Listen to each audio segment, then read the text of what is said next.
All right, welcome. We hear so much about the complex algorithms and the sheer power of these new language models. But what if the single most critical piece of the puzzle is something, well, a lot more basic? Today, we're going to dive into why, for any language model, data quality isn't just a nice to have, it's literally the oxygen it needs to survive. But first, just a quick heads up. This is Module 5 of our 10-part tutorial looking at language models and what makes them so fragile.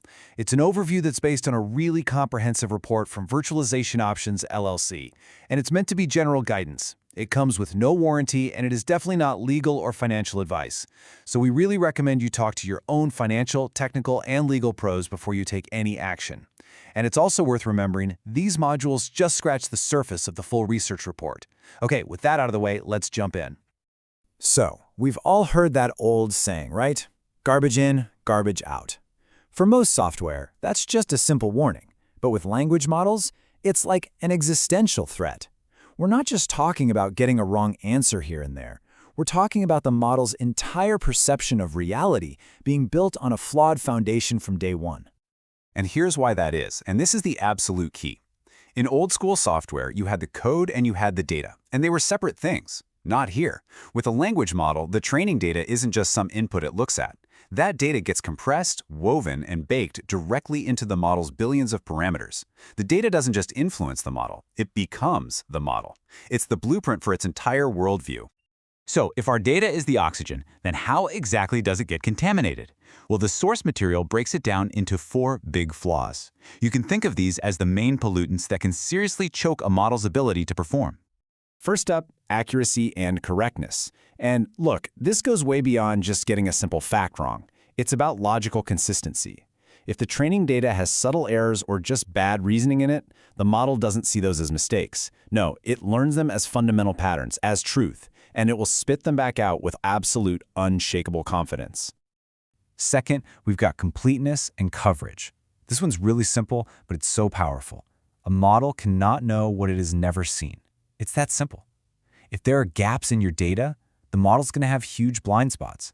And in specialized fields, like medicine or law, those blind spots aren't just little gaps in its knowledge. They're black holes where the model is basically guaranteed to fail or just make stuff up. Next up is a really critical one, bias and representation. See, all that training data is just a snapshot of our world, and that includes all of our ugly systemic prejudices.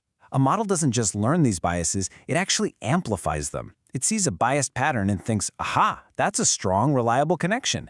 This can lead to it spitting out results that are even more discriminatory than the messy data it learned from. And finally, there's relevance and recency. The world moves on, things change.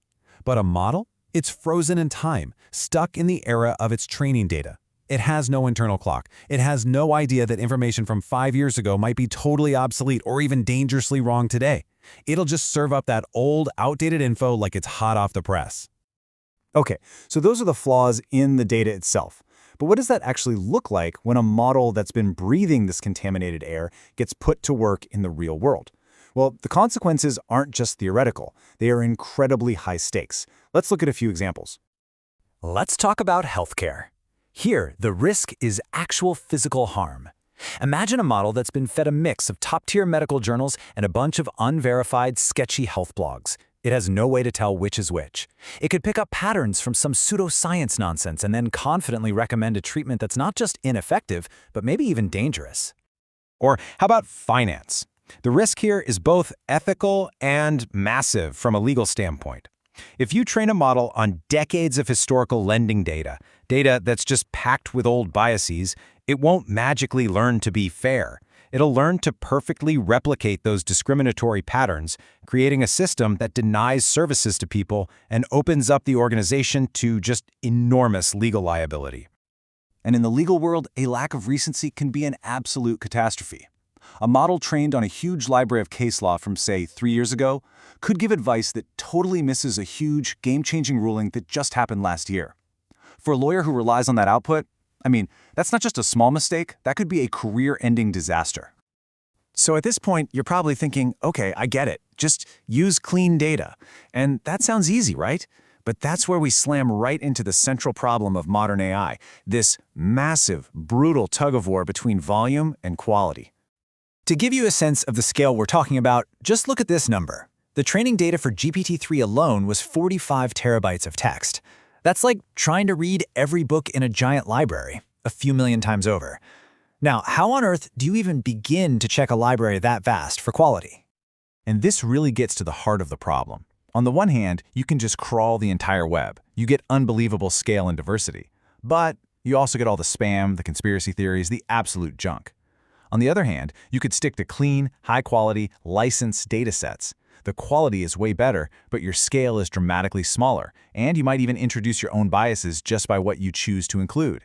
There is no easy answer here. So where does that leave us? What's the final prognosis? Here's the most important takeaway of all. Data quality problems aren't additive. They are multiplicative. A small problem doesn't just create one small error. It can cascade through the entire system, and the effects compound over and over again. Let's just walk through how this chain reaction happens.